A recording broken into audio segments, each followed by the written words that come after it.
اعوذ باللہ السمیع العلیم من الشیطان اللعین الرجیم بسم اللہ الرحمن الرحیم۔ ناظرین کرام، السلام علیکم ورحمۃ اللہ وبرکاتہ۔ ایک بار پھر مسائل زندگی میں آپ کا استقبال ہے۔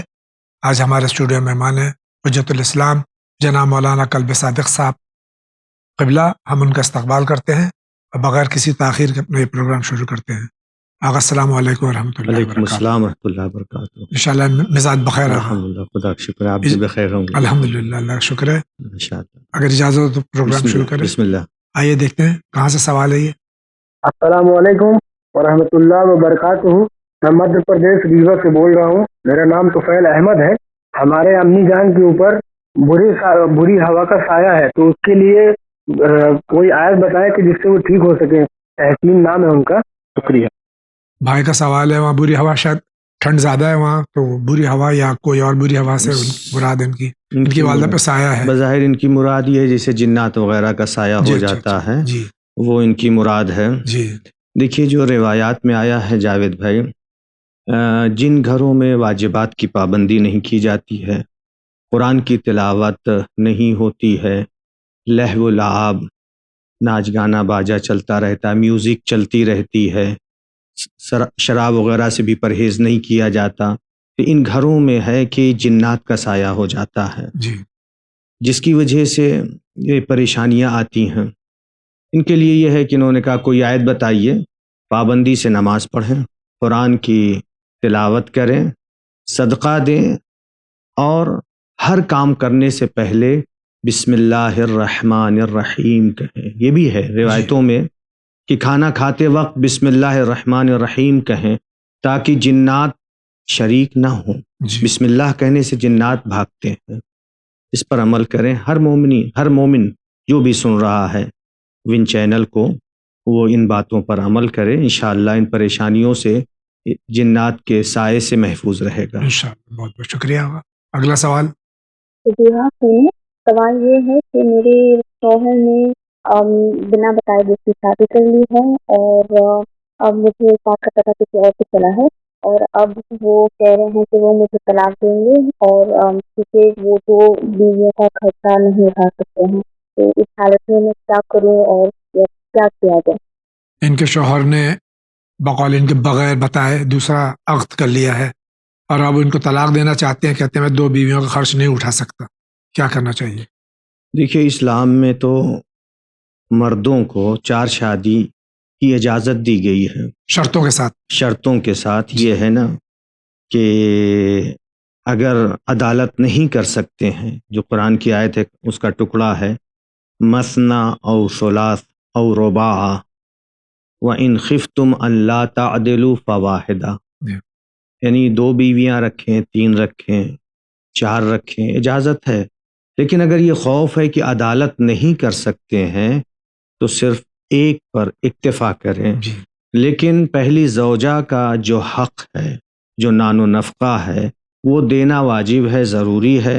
جیسا کہ بہن نے کہا کہ اب ان کا کہنا ہے، ان کے شوہر کا، کہ وہ 2 بیویوں کا خرچہ نہیں اٹھا سکیں گے، اس لیے پہلی بیوی کو طلاق دینا چاہتے ہیں، بغیر کسی قصور کے، بغیر کسی گناہ کے۔ طلاق دینا جو ہے اس کی سخت مذمت کی گئی ہے۔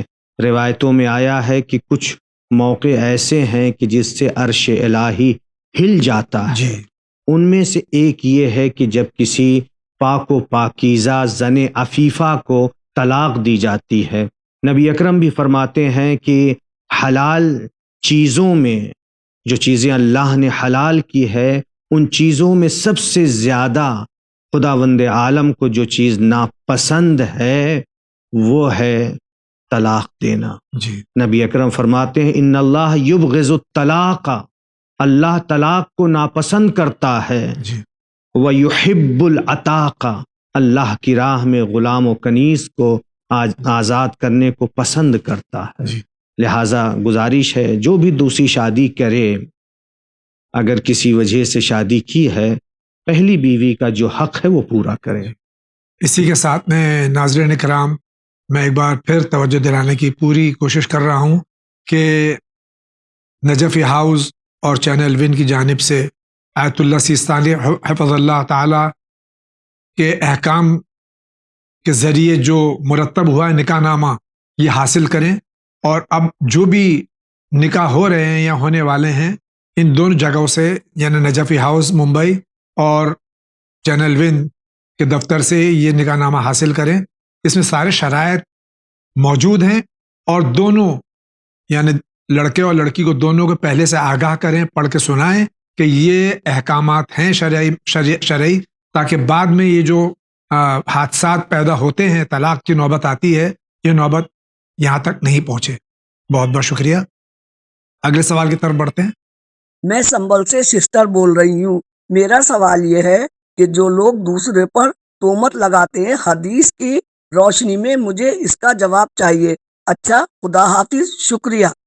تہمت کا کیا گناہ ہے؟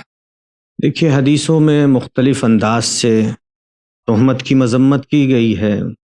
تھوڑی وضاحت کر دوں. ایک چیز ہے غیبت اور ایک چیز ہے تہمت. جی. غیبت یہ ہے کہ کسی کے اندر جو عیب پایا جا رہا ہے اس کی عدم موجودگی میں بیان کرنا، اسے غیبت کہتے ہیں، بھی گناہ ہے. جی. اور تہمت کسی کے اوپر جو عیب بھی نہیں ہے اس عیب کی نسبت دینا، اسے تہمت کہا جاتا ہے، اور اس کی بہت مذمت کی گئی ہے. حدیث میں آیا ہے کہ ایک مومن جب اپنے دینی بھائی پر تہمت لگاتا ہے تو جس مومن نے تہمت لگائی ہے اس کا ایمان اس کے دل میں اس طرح سے گھل جاتا ہے کہ جیسے نمک پانی میں گھل جاتا ہے. اس کے علاوہ بھی بہت سی حدیثیں، یہ ایک حدیث یہ کافی ہے. جی. یعنی گویا اس کا ایمان ختم ہو جاتا ہے کہ جب مومن کسی اپنے دینی بھائی پر تہمت لگاتا ہے. لہٰذا اللہ تعالی ہم سب کو اس چیز سے بچائے کہ ہم ایک دوسرے پر تہمت لگائیں. بہت بہت شکریہ آغا. آگے بڑھتے ہیں. السلام علیکم سر. یہ ون ٹی وی کون سی سیٹلائٹ پہ فری میں چلتا ہے؟ پہلے تو ڈش ٹی وی پہ چلتا تھا، چلاتے تھے، لیکن اب نہیں چلتا ڈش ٹی وی میں. پتہ نہیں کہاں چلا گیا ہے. کون سی سیٹلائٹ پہ فری میں چلتا ہے جہاں ایزی ہو اور آسان ہو تو ہم چلا سکیں؟ ہمارا اور یہ آپ کا چینل ون، ایئرٹیل اور ٹاٹا، اس کے علاوہ یوٹیوب پہ بھی لائیو آتا ہے. آپ اس کو ہر وقت ملاحظہ فرما سکتے ہیں. یہ چینل جو ہے آپ کا چینل ہے.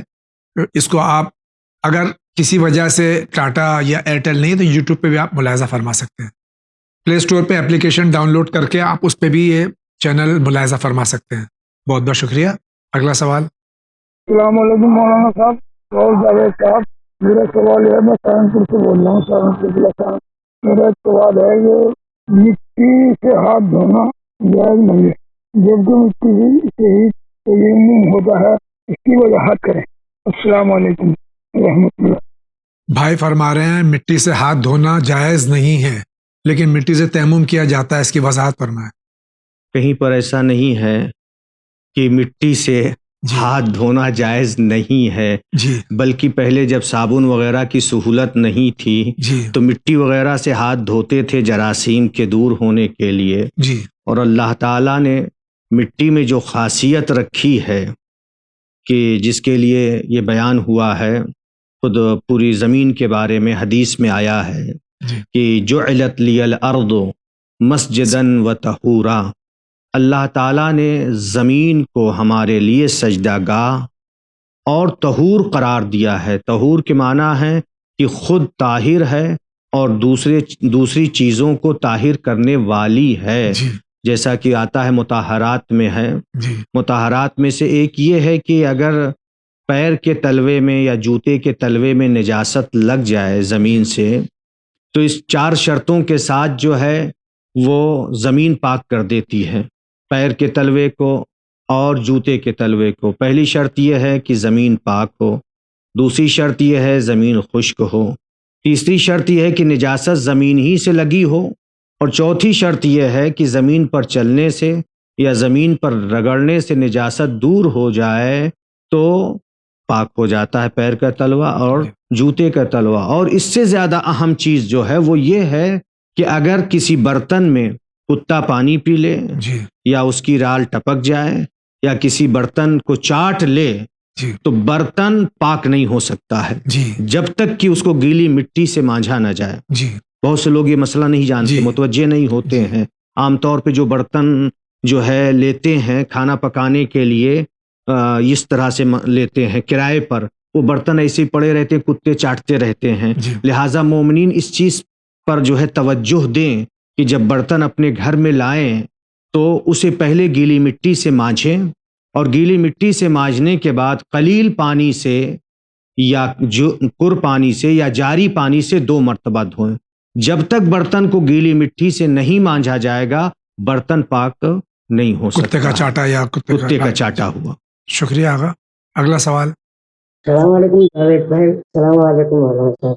مولانا صاحب مجھے یہ آپ سے جاننا تھا کہ مسجد میں جب ہم لوگ جاتے ہیں تو اس کے آداب کیا ہے. دوسری چیز میں نے لوگ اکثر دیکھا ہے کہ مسجد میں جا کے بیٹھ کے زور زور سے باتیں کرنا اور ہنسنا یہ کیسا ہے. اور دوسری سوال میرا یہ ہے کہ جب اذان ہو رہی ہے اور ہم سب مسجد میں بیٹھے ہیں تو اذان کے وقت کیا کرنا چاہیے. اور دوسری چیز جو اذان کے وقت پوری اذان ختم ہونے تک کے لوگ باتیں کرتے رہتے ہیں، وہ بھی زور زور سے باتیں کرتے رہتے ہیں، تو اس کا کیا نقصان ہے اور کیا ہماری زندگی کے اوپر اور آخرت میں آخری وقت میں کیا اثرات ہوں گے. بس جاننا تھا. خدا حافظ.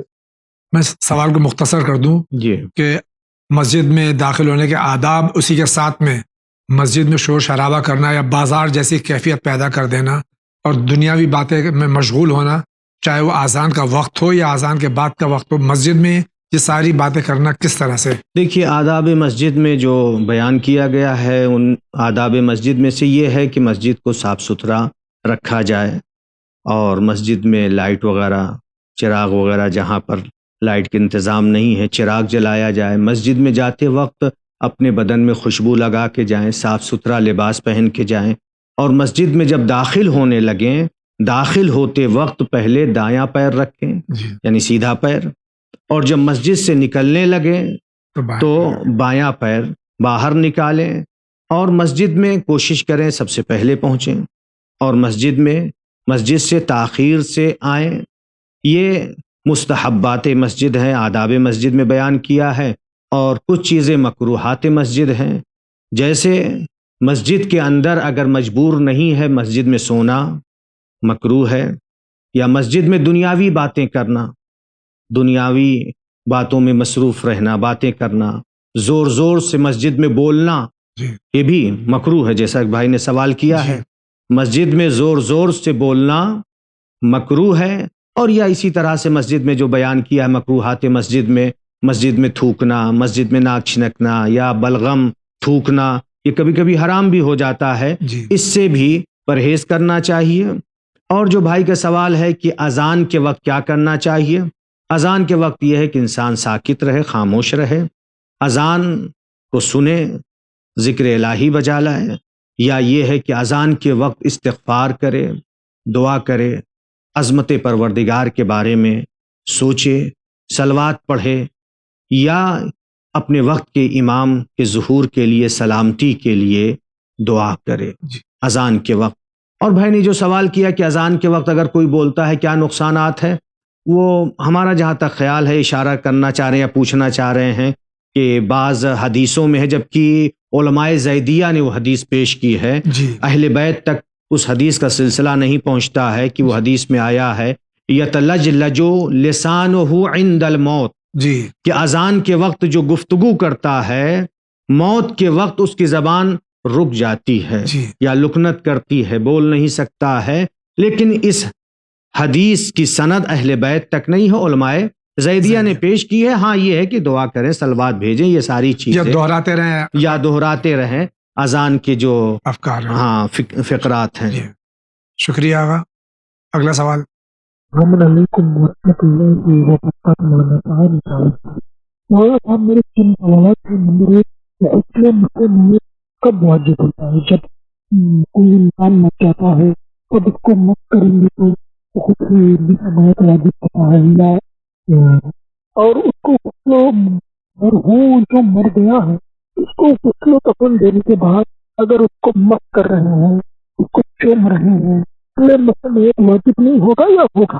میرا دوسرا سوال یہ کہ جو غسل جنابت ہے وہ واجب ہے یا مستحب ہے؟ مثلا نیت کیسے کرنی ہے، جیسے واجب ہوتا ہے اس کی نیت واجب کرنی ہے یا قربت اللہ